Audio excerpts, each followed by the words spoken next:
Xitoy doiralarining Sharqi Turkistonda musulmonlarning dafn ishlariga qo'l tiqib, ularning meyitini dafn qoida va urf-odatlarga asosan uzatishini cheklayotganligi ilgari surildi.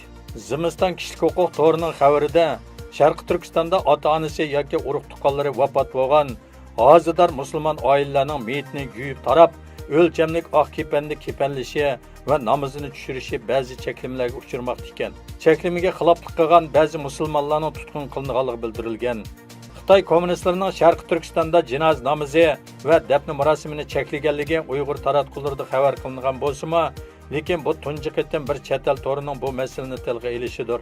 Kishilik huquq tashkilotining ilgari surishicha, Xitoy kommunistlarining Sharqi Turkistonda diniy e'tiqodni cheklashi, uning Uyg'ur va rayondagi boshqa musulmon millatlarni Xitoy jamiyatiga assimilyatsiya qilish planining bir qismi ekan.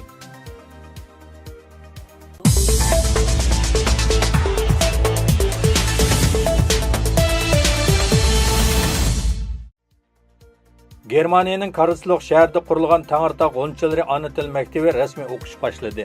Xitoy hokimiyatining Sharqi Turkistonda yurgizayotgan madaniyat qirg'inchiligi, assimilyatsiya siyosati va maxsus jazo lagerlarini qurib, berayotgan etnik tozalash harakatiga qarshi muhojiratdagi Uyg'urlar orasida kuchli qarshilik va tirkish vaziyati maydonga chiqmoqda ekan. Ona tilini qo'g'dab qilish va milliy kimligini saqlab qolishga urinish faoliyatlari buning jonliq o'rnaklaridan hisoblanadi ekan.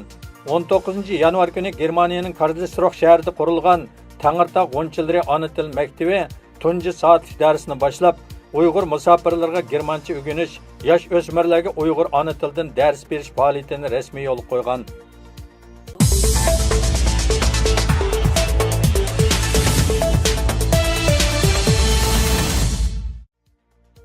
Sharq Turkiston yig'ilish lagerlarida tutqunlarga noma'lum o'kil urush, dora yoki suyuqlik ichirayotganligi doir uchurlar kishilik huquq tashkilotining diqqat nuqtasiga aylanishga boshlagan. Qozog'istondagi Ot-yurt kishilik huquq tashkilotining mas'uli Serjan yig'ilish lagerlarida noma'lum dori ishlatganligi, hatto dori tajriba qilinganligiga doir yuzlarcha delil to'plaganligini bildirgan.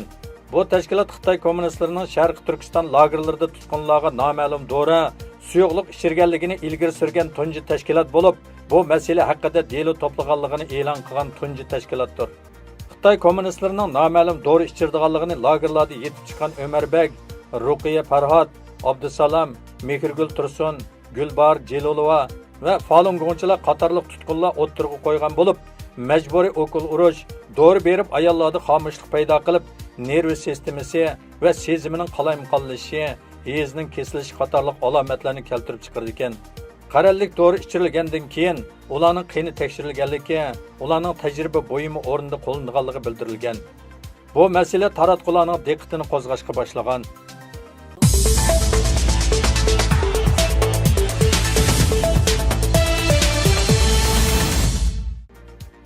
23 yanvar Pokiston havo armiyasining F-7PJ tipli urush aeroplani hodisiga uchrab, uçquchisi qazo qilgan. Mazkur aeroplanni Xitoyning Chongqing aeroplan ishlab chiqarish sanoat shirkati sobiq Sovet ittifoqining MiG-21 tip aeroplanidan o'rnak olib ishlab chiqarib, Pokistonga sotgan. Lekin bu aeroplanning uchish ahvoli o'ngishli bo'lmay, davomli masala ko'rilgan. Pokiston kundalik vaqt gazetining xabarida mazkur aeroplan Maston oyisida normal mashq vazifasini o'tash jarayonida voqeaga uchrab uçquchisi qazo qildi deyilgan. Shundaqla 2018 iyulda o'xshash tipdagi aeroplan qo'nish jarayonida texnik xato sababli voqea yuz berib, ikki uçquchisi qazo qilgan deb ta'kidladi. Pokiston havo armiyasi F-7PJ tipli urush aeroplanini 2002 yildan boshlab qo'llangan bo'lib, hozirgacha 17 yil ichida jami 13 aeroplan texnik xatosi sababdan voqeaga uchirgan. Buningdan ko'rib olishga bo'ladiki, Xitoy boshqalarning texnikasini o'g'irlab, soxta materiallarni ishlatganligi uchun izchil qarshilik ko'rilib kelgan.